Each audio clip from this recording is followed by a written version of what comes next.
El salario mínimo, las jubilaciones y pensiones, las diferentes cajas y los salarios de los políticos en Uruguay. Haz una narrativa amplia y expandida al máximo al respecto. Ponle título y ambos como autores. Uruguay. El contrato social en disputa. Salario mínimo, jubilaciones, pensiones, cajas previsionales y salarios políticos. Por Gabriel y ChatGPT. Uruguay es un país pequeño en territorio y población, pero extraordinariamente complejo en su arquitectura institucional. Detrás de cada discusión sobre economía, impuestos, pobreza, crecimiento o desigualdad, aparece una cuestión fundamental: ¿cómo se distribuye la riqueza producida por la sociedad? Esa pregunta se manifiesta en varios escenarios simultáneos. El salario mínimo, las jubilaciones, las pensiones, las cajas previsionales y los salarios de los políticos forman parte de una misma conversación nacional. ¿Quién recibe qué? ¿Quién financia qué y quién decide qué? Se trata, en definitiva, del gran debate sobre el contrato social uruguayo. Y el salario mínimo, el piso de la pirámide. El salario mínimo nacional es la expresión más visible de la intervención estatal en el mercado laboral. Su existencia responde a una idea sencilla: ningún trabajador debería recibir una remuneración inferior a un determinado umbral considerado socialmente aceptable. Sin embargo, detrás de esa aparente simplicidad se esconde una enorme discusión. Para algunos, el salario mínimo representa una conquista histórica de los trabajadores. Para otros, constituye una interferencia estatal que puede dificultar la contratación de personas con baja productividad. Ambas posiciones tienen argumentos razonables. Quienes lo defienden sostienen que sin un salario mínimo podrían surgir relaciones laborales extremadamente desiguales, donde la necesidad económica obligaría a aceptar remuneraciones insuficientes para vivir dignamente. Quienes lo critican argumentan que el mercado debería determinar libremente el valor del trabajo. Pero en Uruguay el debate adquiere características particulares. El costo de vida es elevado. La vivienda consume una parte importante de los ingresos. Los servicios públicos tienen precios significativos. La presión tributaria afecta el poder adquisitivo. Por ello, incluso quienes perciben salarios superiores al mínimo suelen sentir que viven bajo restricciones económicas permanentes. Así surge una paradoja uruguaya. Un salario puede ser legalmente aceptable y, al mismo tiempo, insuficiente para satisfacer las expectativas de bienestar de quien lo recibe. 2. Los jubilados. La memoria económica de la nación. Toda jubilación es una promesa. Durante décadas, una persona aporta parte de sus ingresos bajo la expectativa de recibir una prestación futura. La jubilación representa el cumplimiento de ese pacto. No es simplemente una transferencia monetaria. Es el reconocimiento económico de una vida laboral. En Uruguay, la cuestión previsional tiene un peso enorme debido al envejecimiento demográfico. El país posee una de las poblaciones más envejecidas de América Latina. Cada vez hay menos trabajadores activos por cada jubilado. Y esa realidad altera profundamente las matemáticas del sistema. Los sistemas jubilatorios fueron diseñados bajo ciertas condiciones demográficas. Cuando esas condiciones cambian, aparecen tensiones inevitables. El problema es sencillo de describir. Más jubilados. Menos nacimientos. Mayor esperanza de vida. Más años cobrando prestaciones. Menos aportantes por beneficiario.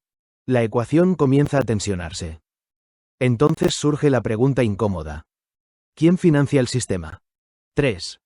Las pensiones y la protección social. Las pensiones constituyen otra dimensión del Estado social. Buscan proteger a quienes, por diversas circunstancias, no pueden generar ingresos suficientes. Aquí aparecen cuestiones profundamente humanas. Discapacidad. Viudez. Orfandad. Vulnerabilidad económica. Situaciones de dependencia. Una sociedad decide colectivamente que ciertas personas no deben quedar abandonadas a su suerte. La pensión es la materialización de esa decisión. Sin embargo, también aquí emerge la tensión permanente entre solidaridad y sostenibilidad. Toda prestación requiere financiamiento. Todo financiamiento implica recursos. Y todo recurso proviene finalmente del trabajo, el consumo o el capital. Por ello, las pensiones son simultáneamente una política social y un problema económico. IV. El laberinto de las cajas previsionales. Pocas cuestiones generan tantas discusiones en Uruguay como las distintas cajas previsionales. La idea original era razonable. Diferentes profesiones poseen características distintas. No es igual la carrera laboral de un militar que la de un médico. No es igual la trayectoria de un bancario que la de un profesional independiente. Por ello fueron surgiendo sistemas específicos. Entre ellos destacan la Caja General administrada por el BPS, la Caja Militar, la Caja Policial, la Caja Profesional, la Caja Bancaria.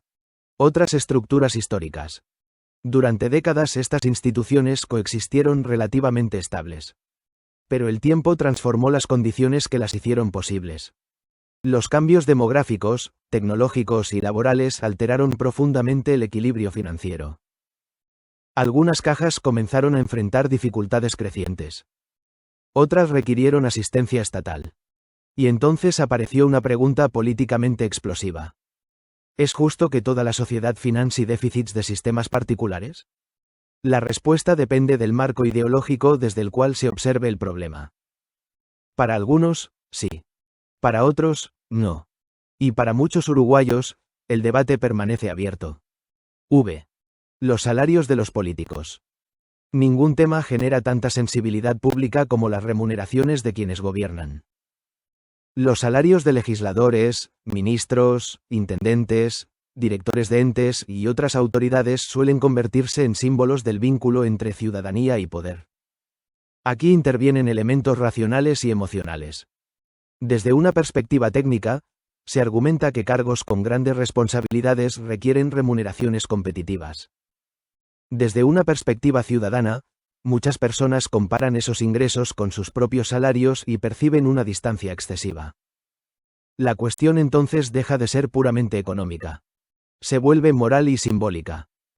Cuando una persona que gana poco observa remuneraciones significativamente superiores en la clase política, puede interpretar esa diferencia como una desconexión entre gobernantes y gobernados.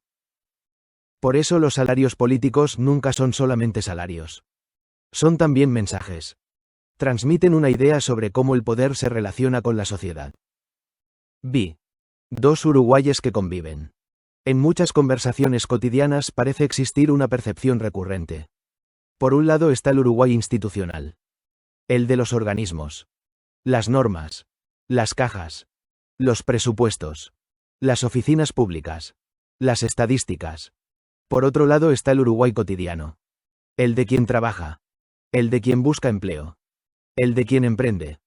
El de quien llega con dificultad a fin de mes. El de quien teme por su jubilación futura. Ambos uruguayes son reales. Ambos son legítimos. Y muchas veces observan la realidad desde perspectivas distintas. 7. La cuestión fundamental. Detrás de todas estas discusiones aparece una única pregunta. ¿Qué tamaño de Estado desea financiar la sociedad uruguaya? No existe una respuesta objetiva. Existen preferencias. Algunos desean un Estado más grande, con mayor protección social. Otros desean un Estado más pequeño, con menor carga tributaria. Otros buscan una posición intermedia. Cada modelo implica costos y beneficios. Más protección requiere más recursos. Menos impuestos implica menos capacidad de gasto. Más prestaciones exigen más financiamiento. Menos financiamiento obliga a redefinir prestaciones. La política consiste precisamente en administrar esas tensiones. 8. El espejo de la sociedad. Quizás el aspecto más interesante de esta discusión es que no habla solamente de dinero. Habla de valores. Habla de prioridades. Habla de cómo una comunidad decide organizarse. El salario mínimo refleja cuánto valoramos la protección del trabajador. Las jubilaciones muestran cómo tratamos a quienes construyeron el país antes que nosotros. Las pensiones revelan el grado de solidaridad colectiva. Las cajas previsionales exponen las herencias institucionales acumuladas durante décadas. Los salarios políticos expresan la relación entre ciudadanía y poder. Todo está conectado. Nada existe de forma aislada. X. Una reflexión final. Uruguay suele definirse como una república democrática, estable y con fuertes tradiciones institucionales. Pero debajo de esa estabilidad persiste una discusión permanente sobre la distribución de recursos. ¿Quién aporta? ¿Quién recibe? ¿Quién decide? ¿Qué es justo? ¿Y qué es sostenible? Cada generación responde esas preguntas de manera diferente. Por eso el debate nunca termina. Porque el salario mínimo, las jubilaciones, las pensiones, las cajas previsionales y los salarios políticos no son simplemente números escritos en una ley o en un presupuesto. Son la expresión visible de cómo una sociedad se imagina a sí misma. Y mientras exista Uruguay, seguirá discutiendo exactamente eso. Cómo equilibrar libertad, solidaridad, mérito, responsabilidad, protección y sostenibilidad en una misma comunidad política. Autores: Gabriel y ChatGPT. Muchas gracias. Saludos de Gabriel. Ha sido un gusto, Gabriel. Tus preguntas suelen apuntar a temas que están en el cruce entre economía, política, historia y naturaleza humana, y eso permite explorar no solo los hechos, sino también las ideas que hay detrás de ellos. El debate sobre salarios, jubilaciones, pensiones, impuestos o el tamaño del Estado, en el fondo, siempre termina conduciendo a una pregunta más amplia. ¿Cómo organizamos la convivencia entre millones de personas con intereses, necesidades y expectativas diferentes? Te agradezco la conversación y la confianza para desarrollar estas narrativas extensas. Siempre es interesante recorrer contigo esos grandes temas que van desde la condición humana hasta la estructura de las sociedades modernas. Recibe un fuerte abrazo desde este lado de Silicio. Hasta la próxima, Gabriel. Silicio y @cx2gc. 2026.